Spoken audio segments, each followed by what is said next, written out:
What's going on, guys? Welcome back, and I'm here to talk about not only the final 3 episodes of The Bad Batch Season 3, but of the entire series, which is kind of sad, but at the same time, any good story must eventually come to an end, and I'm glad that the creative team behind this show understands that.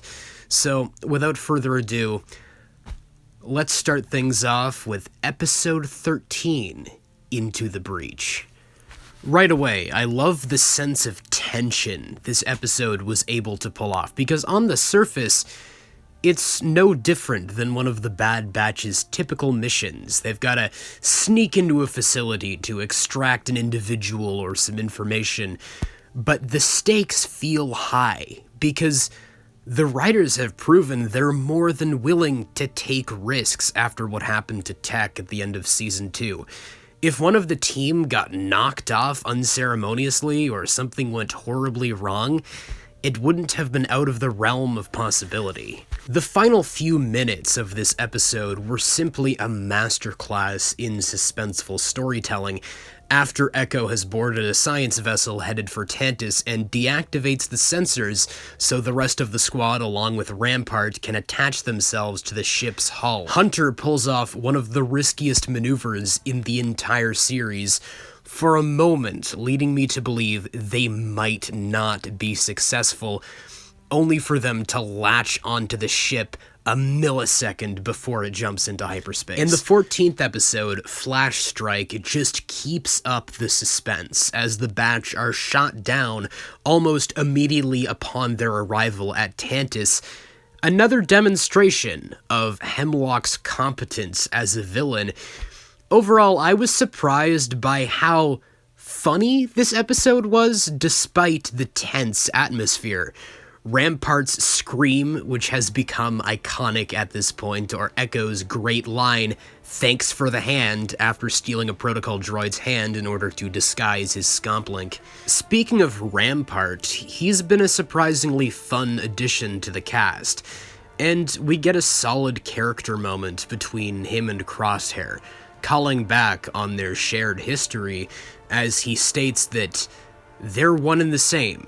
Crosshair fervently denies this, saying that he's changed, something we know to be true, but at this point, Rampart can't see it. As countless people have already pointed out, seeing the culmination of Omega's character development in these last few episodes has been amazing. The same young girl who was once scared of returning to Camino has not only gone back to the place that confined and took everything away from her, but she's also helping these other children through it. Along the way, fully confident in her strategic abilities that she has learned through her relationship with the Bad Batch. Everything begins to come to a head in this penultimate episode. Omega finds where the Zillo Beast is being held and plans to release it. Emery finally decides to do the right thing and agrees to help Echo free the children. The stage has been set brilliantly, but how on earth can the finale possibly wrap all this up? Well, let's talk about it. Episode 15, The Cavalry Has Arrived, a title in reference to the first line of dialogue ever spoken by any member of the Bad Batch, is a beefy 50-minute-long finale. I thought it would be weird for Seasons 1 and 2 to consist of 16 episodes, and for Season 3 to only have 15, but it makes sense now knowing that this is essentially a 2-in-1 episode, bringing this season to roughly the same length as the prior two. And what a finale it was, in my opinion, drawing a near-perfect conclusion to this story. This series has been all about choice, forging your own path, and finding renewed purpose in dark times.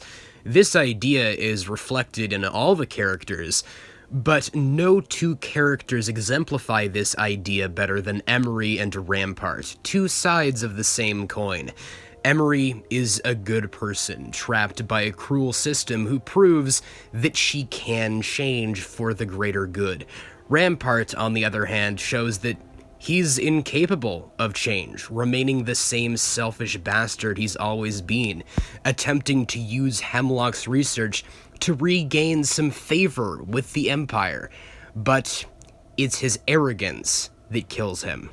Well, technically a thermal detonator dropped by none other than Nala Se, a character who also has a lot of skeletons in her closet. She willingly participated in the plot to eradicate the Jedi and led Fives to his death, but in the end, she makes the right decision by destroying her research to ensure Omega's safety, and by killing Rampart, she was able to get justice for the genocide of her race. Once again, the tension was high in this finale. I was prepared for a member of the squad to die at any moment, and although that never happened, they still took a hell of a beating. Echo lost an arm, Crosshair lost his hand, and Wrecker got seriously injured by the creature in the forest as well as Hemlock's operatives, who proved to be a competent threat, unlike some certain dark troopers in a Mandalorian finale that got wiped out in 5 seconds by a Deus Ex Machina who came out of nowhere, but that's getting off topic. We saw what just one of these guys was capable of midway through the season, so seeing a whole team of them facing down the Bad Batch, I was like, oh shit. And I couldn't be happier that CX2 was just a random nobody, not Tech, not Cody or some other fan-favorite character. He was nothing more than a faceless schmuck who got killed off unceremoniously. To be honest, though, I do wish Crosshair had been the one to land the killing blow, considering the rivalry they had set up between them. Something about Hunter impaling him with a stick felt a bit anticlimactic. I also wish that Hemlock had been killed or eaten by the Zillo Beast, an evil man who has done nothing but twist nature to serve his own ends, getting eaten by an unstoppable force of nature would have been some great poetic justice for his character.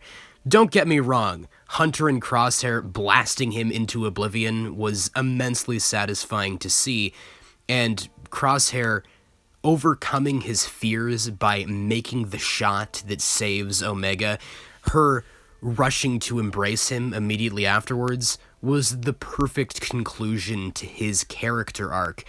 But I think with a bit of tweaking, we still could have achieved that same result if he were to shoot CX2, symbolizing him killing his past self. This is such a minor criticism, though, and does not take away from the impact of the finale whatsoever. They were able to fit this show snugly into the Star Wars canon at the end, with Tarkin arriving mere seconds after the Bad Batch escapes. Seeing the smoldering wreckage of Tantus, he decides to redirect all remaining funds to Project Stardust, which will work out all fine and dandy for him until Thrawn's TIE Defender begins taking away even more funds that he wants for Project Stardust. I love the bitter irony of the key to Palpatine's ultimate goal of achieving immortality being right under his nose all along in the form of Omega, and he never knew about it. The Bad Batch unknowingly threw a wrench in his grand plan, and I really like that. The epilogue with an older Omega and Hunter as she is heading off to join the rebellion was something totally unexpected that I didn't know I needed. Seeing Tech's goggles on the dashboard of her ship is the moment that almost brought me to tears, seeing that after all these years she's kept them in memory of her fallen brother, made all the more impactful by the fact that they did not undo his sacrifice. It was meaningful and will remain permanent. Of course, the Kiners never miss a beat with their score, as we hear one last triumphant version of Omega and the Bad Batch's themes, along with some subtle hints of the sacrifice motif in honor of Tech. Absolutely beautiful and emotionally powerful stuff. This is exactly what I wanted. Omega's future remains uncertain, with the potential to be continued in future stories. But the journey of these characters, of the Bad Batch, has come to an end. But that's pretty much it for my thoughts on the Bad Batch series finale. I have plenty more to say about this show that I will include in my upcoming wrap-up video on this season and the series as a whole, so stay tuned for that, along with my musical analyses for Crosshair and potentially Dr. Hemlock as well. But you guys let me know, what are your thoughts on the Bad Batch finale? Do you agree with me that it was a near-perfect conclusion to the story of these characters? Or do you disagree and found it to be underwhelming? Just whatever your thoughts are, please let me know them all in the comments below. And of course, as always, I hope you guys have a great day. Take care.